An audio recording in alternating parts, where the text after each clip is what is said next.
Effective communication is a crucial factor in the success of any business, particularly for its leaders, especially in today's era of remote work. COVID in 2020 has brought about new challenges for many companies, including the need to communicate through various and multiple channels, managing remote projects, and also understanding which tool is the most effective for what type of communication. In this module, we will discuss the available internal communication tools, communication types, and their benefits, and how to use them to enhance company communication. Thank you for choosing our channel. My name is Craignel.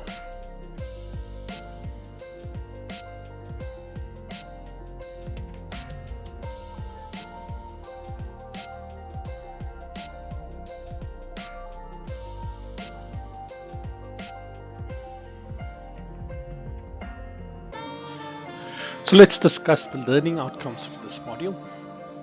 We'll look at the benefits of internal communication tools, types of internal communication, and then we'll conclude with the types of internal communication tools.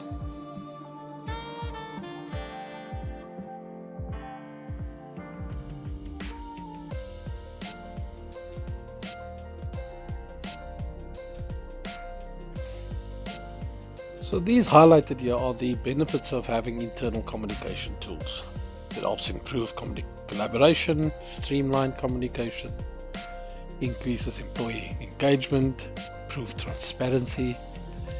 It even saves money, improves safety, and better alignment. So let's go into some detail.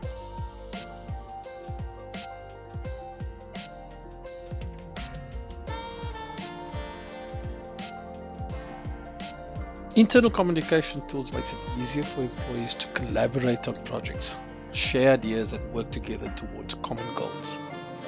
This in turn will lead to increased productivity and better results.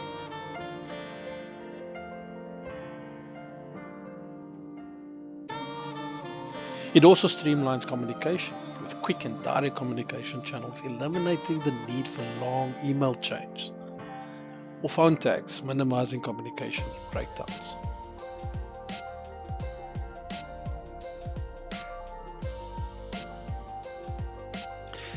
It helps with employee engagement. Internal communication tools help employees feel valued at work and more emotionally connected to their jobs now, especially in the days that we're working with remote being very popular, people working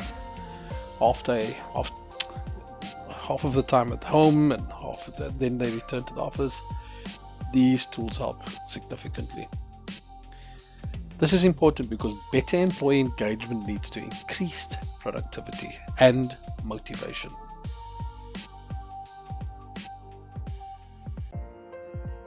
It improves transparency. Good workplace communication creates a culture of openness where all employees have access to the same information.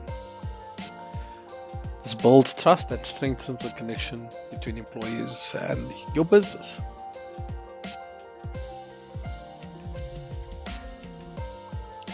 It saves money. Communication tools reduce labor costs by eliminating the need for in-person meetings or time-consuming phone tags and email chains.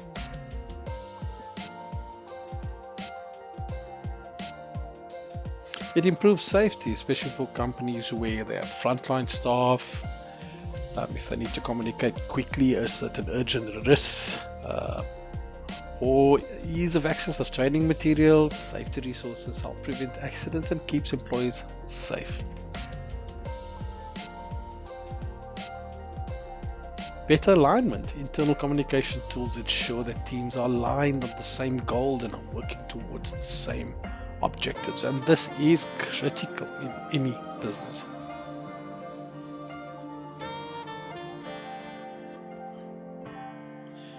Next, let's talk to some of the types of internal communication. Not all digital tools address all types of internal communication. However, it's important to know the difference to better understand which tools can best benefit your internal communication strategy. And it is important to you viewers that regardless of the size of your business, It's essential to have an internal communication strategy. As mentioned earlier on, as a result of COVID and the introduction of so many new tools, you have companies with multiple social media channels or instant messaging tools. And one has to be careful because it can lead to fatigue, and it could also result in people overlook key information because the tools are not very well regulated. So it is important to have a strategy and also have some guidelines on how these tools should be used to benefit the business.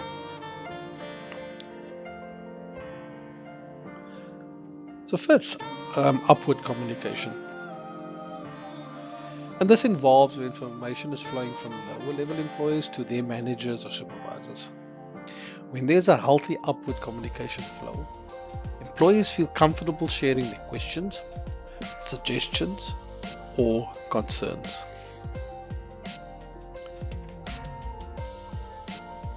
Downward communication involves information flowing from managers or supervisors to their subordinates. Downward communication provides direct leadership and motivation. It can come through training guidance, policy changes, and/or company updates.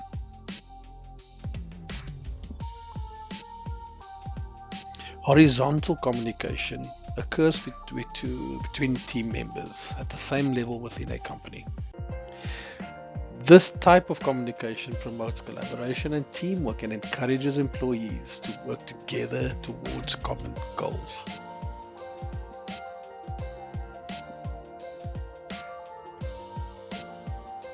Communication refers to dialogues between employees at different levels in the company. It may occur due to company-wide projects or initiatives and is a great way to build employee trust. And these are typical in projects where you have multi-skilled, multi-leveled employees engaging, working towards the same goal or project. And so this type of communication would be prevalent in that environment.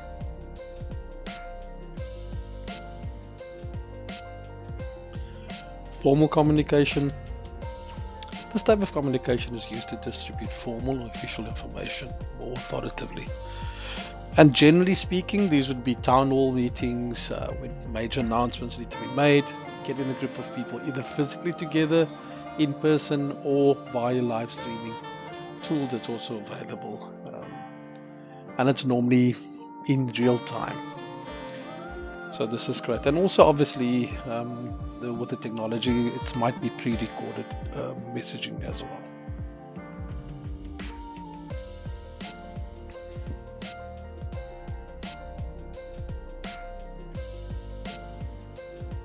Informal communication is where people come back to the office and they talk about their weekends or what their plans are for their vacations. But it's another type of communication relevant in the workplace or taking place at the workplace during your average day.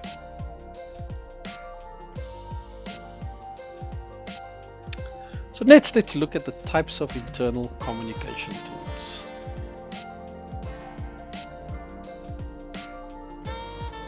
The intranet. This has been around for quite a while, and it's normally useful for large companies with a large workforce. It is very effective and it's crucial. It's known as the corporate social network and can be very helpful for employee communication. And there are quite a few benefits available to companies that have intranets. It's just the challenge is getting the employees to engage with the internet, and that's always the challenge for many companies.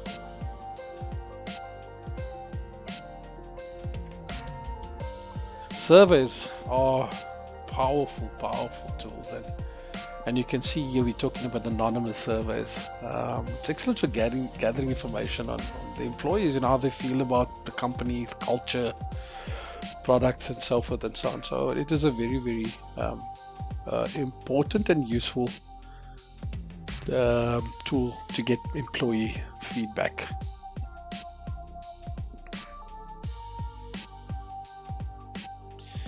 Newsletters have been around for many years.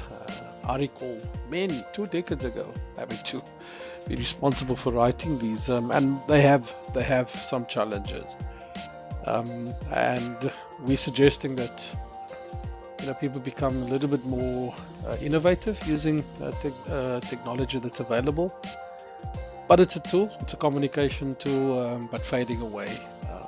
I still do believe it is important, especially with formal communication, with what's happening, because we still have multi-generational employees. So there are still people that want to pick up a document or a PDF and read through what's going on in the business.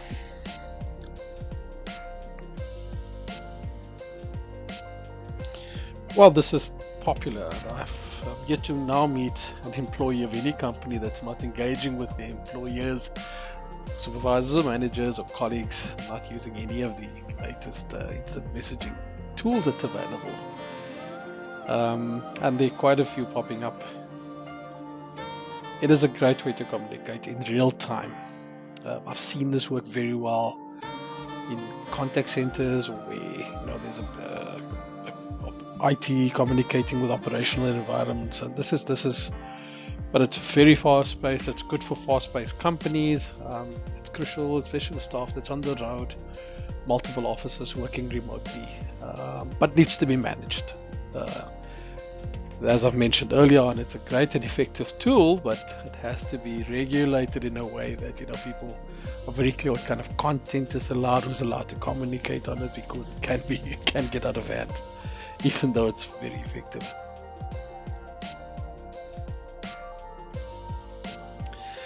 Video libraries, for me, that's in training. It's so important. It is known that people kind of process 60,000 faster videos than text. So why not? If instead of just having a newsletter, why not just send a short video clip of kind of the priorities for the week or the focus? It makes it a little bit personal.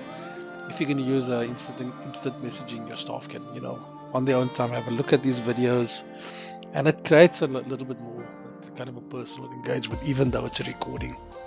And bearing in mind of this important stat that people remember, that information that you share 60,000 times better.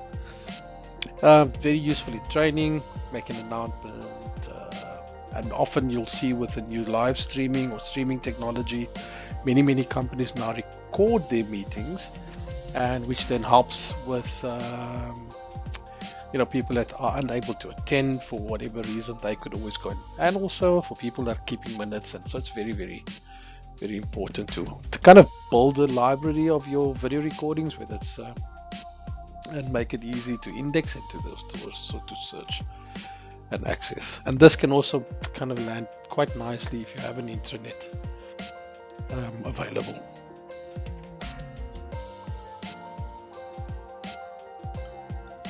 So some tips for video libraries. It doesn't have to be done professionally. You can do it on your phone. You can do the editing yourself, and you can make it fun, for that matter. So many people with smartphones do make videos, and to now the TikTok generation. And as mentioned, it does have a better way of communicating messages, and it's kind of more authentic, especially if it's unedited and people can see how you're touching the screen, for example. It makes it a little bit more humane, I think.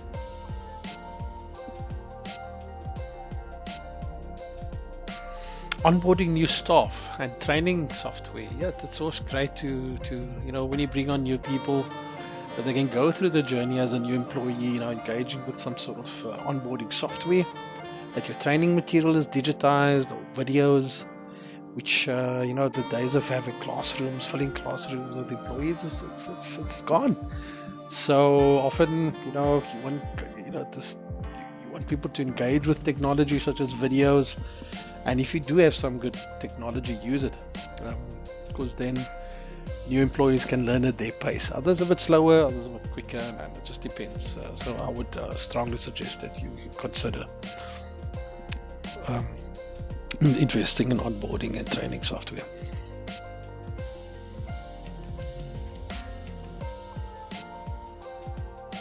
Internal podcast. I believe 20% of internet users now listen to podcasts. The trend is quite increasing. It's a simplified yet informative content. It provides that to listeners. It keeps your employees up to date with the latest company news, industry trends, and business growth. Consider starting a bi-weekly podcast. And it will help you create a positive work culture. Instead of reading emails and news updates, employees can listen to a podcast whenever they have time and wherever they are. The ideal length of an episode should be about 7 to 10 minutes, so they can deliver good content. It's valuable and in a very concise manner. I really do think this is the way forward, with the fact that companies still have so many meetings, and they have a meeting just to share information. And obviously, when people are migrating away from email, this could be just a cool way. And there's many ways you could have maybe 1 or 2 people sit, and again, you can use your mobile phone. You just record it, or you can record a video where you're just engaging with the staff, or you could be 2 people talking through some important key information or stats. And again, especially in the remote environment, employees can then engage, look at it, rewind, play it again, check the understanding, and then you can then invite them to say, hey, use your email or the instant messaging if you have any questions.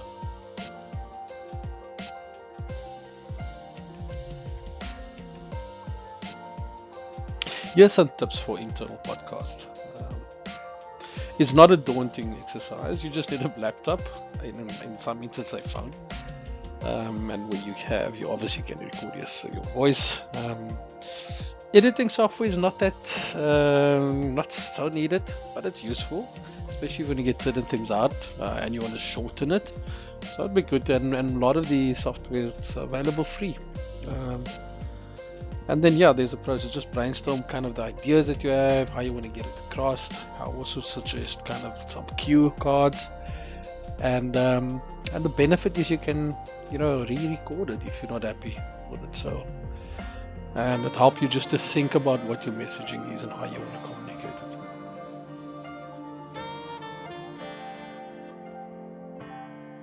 What is the bottom line in internal communication tools? Consider your company's needs and budget when selecting these tools. Most importantly, evaluate your primary pain points and which tools best serve your business. Now, I didn't highlight one of them. I think all of them have a place. But what we said earlier on, you need to have an internal communication strategy. That is critical. What you want to communicate with email, what should the turnaround time be regarding emails, and length and content, and then with the instant messaging tool that's available, at what, if you're going to you like the idea of having weekly newsletters, there's other options now. Perhaps podcast is the way to go. So we're encouraging you to think about what it is you want to do. And how you want to communicate.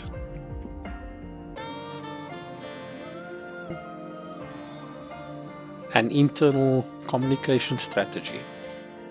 Coupling with tools that are relevant for the type of messaging you want or outcomes is critical for all businesses. The world has moved on. There's a lot of technology available. Employees are working in multiple offices, or remotely, or traveling. And communication is critical, especially with the speed that's needed and the way businesses change. I urge you to think about it. I urge you to get your people together and find out what kind of technologies would be useful, what kind of types of communication would be relevant, and not all the types. So don't use the same channel for every type of communication. And we enjoyed engaging with you. I invite you to please subscribe to our channel, like it, and most importantly, give us feedback.